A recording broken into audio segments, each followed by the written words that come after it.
ناظرین السلام علیکم ورحمۃ اللہ وبرکاتہ۔ بسم اللہ الرحمن الرحیم، صلی اللہ علیہ یا محمد وآلہ وسلم۔ آنکھوں کو بیدار کر دے وعدہ دیدار سے، آنکھوں کو بیدار کر دے وعدہ دیدار سے، زندہ کر دے دل کو سوجے جوہر گفتار سے۔ اثر کرے نہ کرے سن تو لے میری فریاد، اثر کرے نہ کرے سن تو لے میری فریاد۔ نہیں ہے داد کا طالب یہ بندہ آزاد، نہیں ہے داد کا طالب یہ بندہ آزاد۔ فیصلے ہو دماغ سے لیکن، فیصلے ہو دماغ سے لیکن، دل کی آواز بھی سنی جائے، دل کی آواز بھی سنی جائے۔ جی ہاں ناظرین، سب سے پہلے آپ تمام عزیز دوستوں کو اور ہمارے تمام معزز اور بڑے اور بزرگوں کو، ہمارے پردہ نشین ماں اور بہنوں کو ہمارا ادب سے بھرا سلام قبول ہو، اور بعد اس کے ہمارے گلشن کے تمام چہکتے اور مہکتے ہوئے پھولوں کو، یعنی تمام چھوٹے چھوٹے پیارے پیارے ننھے منھے بچوں کو ہمارا دعا اور پیار ہو۔ آئیے تو اب ہم پیش کرتے ہیں تصوف کی روشنی میں محمدی اسلام کی حقیقت، وہ اسلام جو تمام عالم کے لیے رحمت ہے۔ جی ہاں ناظرین، اب ہم پیش کرتے ہیں تصوف کی روشنی میں اسلام کی تاریخ اور دین محمدی کی حقیقت۔ میں اس پیشکش کو امت محمدیہ کے ان افراد کے نام معنون کرتا ہوں جو صحیح رہنمائی اور قیادت سے محروم ہیں اور نام و نہاد علماء کے دام و تروز میں گرفتار ہیں۔ جی ہاں ناظرین، اس سے پہلے جو بیان حقیقت آپ حضرات پچھلے ایپیسوڈ میں سماعت کیے، اسی موضوع پر اور آگے کے واقعات اور بیانات سماعت کریں۔ جی ہاں ناظرین، آج کا موضوع ہے بت پرستی کسے کہتے ہیں، بت پرستی کسے کہتے ہیں اور بت پرستی کیسے پیدا ہو جاتی ہے۔ لکیر کی فقیری کا نام بت پرستی ہے، سماعت فرمائیں۔ لکیر کی فقیری کا نام بت پرستی ہے۔ بت پرستی کا کوئی خاص علاقہ یا کوئی مخصوص مقام نہیں، اور نہ بت پرستی کی اساس اور نہ کوئی بت پرستی کا پیغمبر ہوتا ہے، بلکہ مذہبی کھنڈروں سے بت پرستی شروع ہوتی ہے۔ یعنی جہاں خدا پرستی ہوا کرتی ہے، اسی خدا پرستی کے پیٹ سے بت پرستی پیدا ہو جاتی ہے۔ مثال کے طور پر یوں سمجھیے کہ اگلے زمانوں میں جب لوگ کفر و شرک میں پھنس کر بت پرستی کرنے لگتے تھے، تب خدا کا کوئی پیغمبر ظاہر ہو کر اس بت پرستی کو ختم کر کے پھر خدا پرستی قائم کر دیتا تھا،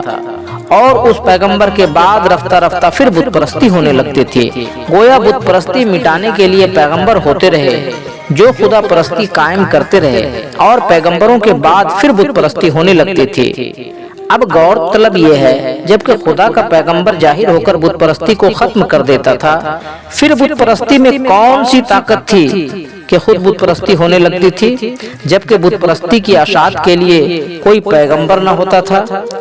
اس کا صاف مطلب یہی ہے کہ پیغمبران بت پرستی مٹا کر خدا پرستی قائم کر دیتے تھے، مگر پیغمبروں کے بعد وہی خدا پرستی بت پرستی بن جاتی تھی، اور ماننے والے یہی سمجھتے رہے کہ ہم خدا پرستی کر رہے ہیں۔ اس لیے پھر کوئی پیغمبر ہو کر آگاہ کرتا تھا کہ بھائیو، تم جس کو خدا پرستی سمجھ رہے ہو وہ اب یہ خدا پرستی نہیں رہ گئی، بت پرستی بن گئی ہے۔ اس پیغمبر کے انقلابی چیتاونی پر کچھ لوگ پیغمبر سے لڑنے لگتے کہ ہمارے خدا پرستی کو تم بت پرستی کہتے ہو۔ جیسے حضرت ابراہیم کے زمانے میں چاروں طرف بت پرستی ہو رہی تھی، حضرت ابراہیم نے اس بت پرستی کو ختم کرنے کے لیے ایک مقدس مرکز قائم کیا۔ شاعر کہتا ہے کہ دنیا کے بت کدے میں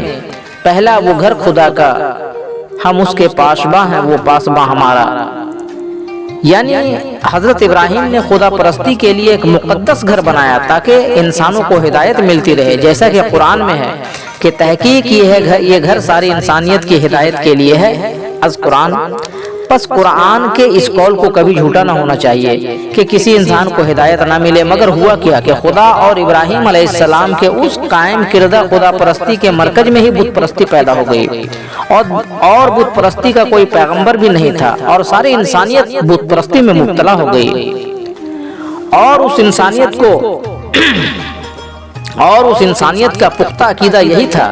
کہ ہم لوگ حضرت ابراہیم کے قائم کردہ مرکز میں خدا پرستی کر رہے ہیں، جبکہ حضور سرکار دو عالم حضرت محمد صلی اللہ علیہ وسلم نے پھر ایک انقلابی چیتاونی دی کہ اے لوگوں، تمہاری خدا پرستی ہی اب بت پرستی بن گئی ہے۔ تب عرب والے بڑی حیرت میں پڑ گئے اور سخت ذہنی پریشانی لاحق ہوئی اور کہنے لگے کہ واہ واہ، ہم لوگ تو خدا اور اس کے بھیجے ہوئے پیغمبروں کو مانتے ہیں، تعمیر خلیل کا ادب و احترام سجدہ طواف کرتے ہیں، اپنے بزرگوں کی روحانیت کی خوشنودی کے لیے نذرانہ و قربانی پیش کرتے ہیں جو خدا اور پیغمبروں کے قائم کردہ ہے۔ پھر ہمارے اعمال و افعال کیوں کر بت پرستی کہنا بت پرستی کہنا درست ہے؟ یہ تو عین خدا پرستی ہے۔ تب حضور سرکار دو عالم نے فرمایا کہ خدا اور پیغمبروں کے قائم کردہ مذہب، نماز، حج، نذر، قربانی کو ضرور مانتے ہو، مگر مذہب کی حقیقت سے ناواقف ہو، محض لکیر کے فقیر، یعنی تم خود بت بن گئے ہو، تم میں خود کو بدلنے کی صلاحیت باقی نہیں، لہذا تمہاری ہر عبادتیں بت پرستی بن گئی ہے۔ حضور کی ان باتوں کو سن کر عرب کے سارے مذہبی علماء بگڑ گئے اور لڑنے کے لیے تیار ہو گئے کہ ہمارے خدا پرستی بت پرستی کیسے ہو سکتی ہے۔ ناظرین کرام، اب ذرا بت اور پرستی کی تشریح ملاحظہ کریں۔ عام طور سے لوگوں کا خیال ہے کہ مٹی، دھات، پتھر وغیرہ کے بنی ہوئی مورتیوں کو بت کہتے ہیں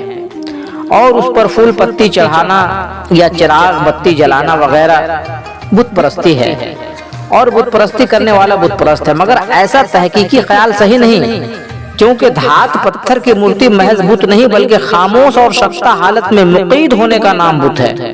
جس میں حرکت کرنے کی طاقت نہ ہو۔ جیسے مثال کے طور پر دھات پتھر کی مورتی میں حرکت کرنے کی طاقت نہیں ہوتی ہے، اسی طرح جس انسان میں خود کو بدلنے کی طاقت نہ ہو، وہ کسی ایک حالت میں قبوض و جمود ہو جائے، تب وہ لکیر کا فقیر جندہ انسان ہی بت بن گیا ہے اور اس کے ہر کام بھی بت پرستی کہلانے لگتی ہے۔ جیسے دیکھیے، حضرت ابراہیم علیہ السلام نے کسی مقصد کے تحت کعبہ بنایا تھا، اس سے انسانی حالتوں میں تبدیلی ہو گئی، اس لیے سجدہ طواف کا حکم دیا۔ سجدہ طواف کا مطلب بدلنا ہے اور اس فرض کو حج کہا گیا اور حج کے معنی بھی بدل جانا۔ پس اس وقت حضرت ابراہیم کا حکم خدا پرستی تھا، مگر جب لوگ اصل مقصد کو بھول گئے، محض حج اور قربانی کا رسم ہی رسم رہ گیا اور وہ غافل انسان اسی ایک حالت میں لکیر کے فقیر بنے 6000 سال تک حج کرنے کے باوجود بھی مار کاٹ، سور، شراب، زنا، غلام میں سرابور رہے، ان میں کوئی تبدیلی نہ ہوئی۔ تب حضور سرکار دو عالم نے ان مذہبی لکیر کے فقیر علماء کو بت اور ان کے عبادت، حج، قربانی کو بت پرستی قرار دے دیا۔ اکثر علماء یہ بھی کہتے ہیں کہ وہ لوگ مورتی پوجتے تھے، یعنی بتوں کو خدا کہتے تھے، اس لیے انہیں بت پرست کہا گیا، مگر ایسا کہنا درست نہیں، کم علمی ہے، کیونکہ قرآن سے ثابت ہے کہ زمانہ جاہلیت کے عربی علماء مورتیوں کو خدا نہیں کہتے تھے بلکہ خدا کو آسمان پر سمجھتے تھے اور کعبہ میں رکھی مورتیوں کو زلفا کہتے تھے۔ جبکہ ان سے پوچھا گیا کہ تم کعبہ میں رکھے مورتیوں کو خدا کہتے ہو اور ان کی پوجا کرتے ہو؟ انہوں نے جواب دیا، ہرگز نہیں، یہ تو مورتیاں زلفا ہے، ہم صرف خدا کو پوجتے ہیں۔ از قرآن سورہ زمر پارہ 23۔ اس سے ثابت ہوتا ہے کہ علماء کا یہ کہنا غلط ہے کہ وہ مورتیوں کو خدا کہتے تھے اور پوجا کرتے تھے۔ اب سوال ہے کہ زلفا کسے کہتے ہیں؟ اگلے زمانوں میں جب لکھا پڑھی کی لکھاوٹ، زلفا کسے کہتے ہیں؟ زلفا کی تشریح سماعت کریں۔ زلفا اگلے زمانوں میں جب لکھا پڑھی کی لکھاوٹ نہ ہوتی تھی، اس زمانے میں مورتی زلفا بنا کر اس کی اداؤں سے سبق سمجھایا جاتا تھا، جیسے آج کل اخباروں میں بعض اوقات کارٹون بنا کر اس کے اشاروں سے اداؤں سے مقصد سمجھایا جاتا ہے، اسی کارٹون کو زلفا کہا گیا ہے۔ اگلے پیغمبروں کو جو الہامی کتابیں اور صحیفے سنے جاتے ہیں، وہ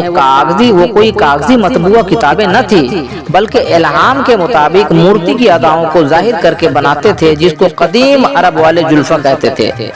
اور احتراماً کعبہ میں رکھ دیتے تھے اور ہمیشہ زلفا کی تلاوت کیا کرتے تھے۔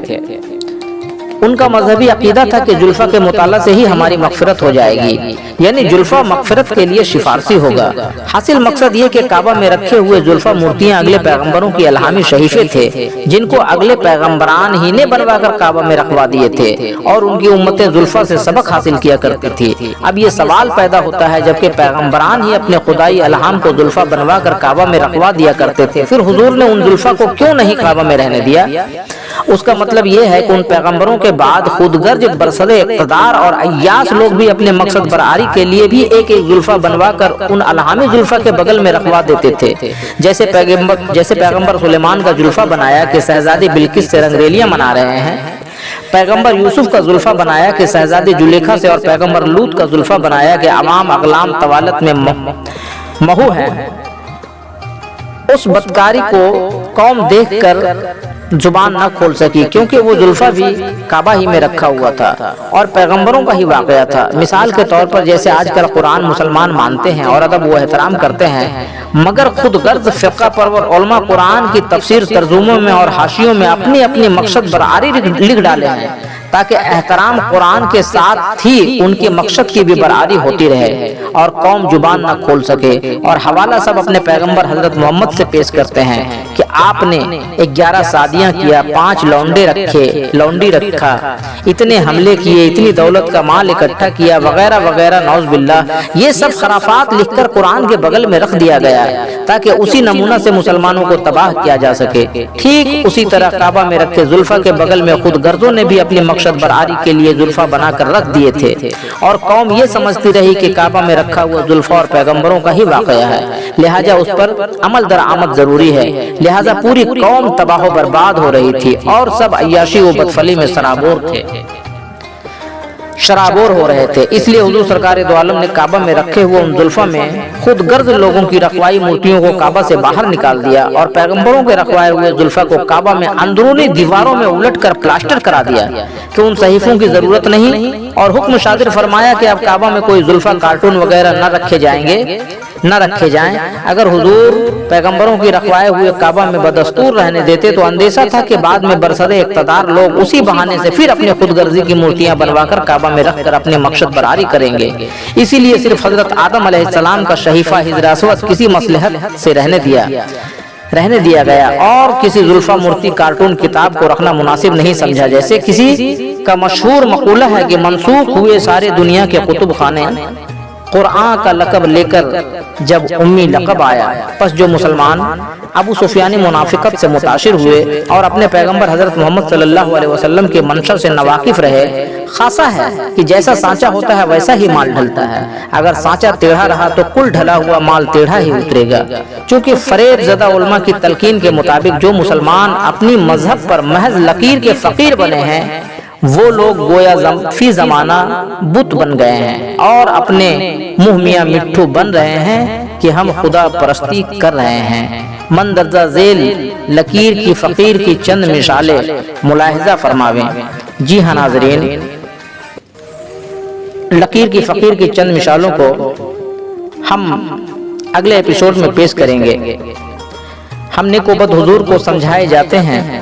مانو نہ مانو آگے تمہیں اختیار ہے۔ جی ہاں ناظرین، اب ہمیں دیجیے اجازت، ہم پھر جلد ہی ملیں گے آپ سے تصوف کی روشنی میں لے کر محمدی اسلام کی حقیقت۔ اور آپ تمام ناظرین سے آپ کا نیاز مند بھائی نیازی ٹی وی کا ایک نیاز مندانہ گزارش ہے، اور تمام انسانیت سے التجا ہے کہ نیازی ٹی وی پر پیش کیے جا رہے پروگرام محمدی اسلام کی حقیقت کو آپ حضرات ضرور سماعت کریں، اور خاص کر بالخصوص ان بھائیوں تک یہ پیغام محبت اور پیغام حقیقت کو ضرور پہنچائیں جن کے دل اور دماغ میں اسلام اور پیغمبر اسلام کے بارے میں کچھ غلط فہمیاں ڈالی گئی ہے، کیونکہ محمدی اسلام صرف مسلمانوں کے لیے نہیں بلکہ تمام عالم کے لیے رحمت ہے، یعنی پوری کائنات، پوری انسانیت کے لیے رحمت ہے۔ اس لیے ہم تصوف کی روشنی میں محمدی اسلام پیش کر رہے ہیں۔ ہمارا مقصد اور منشا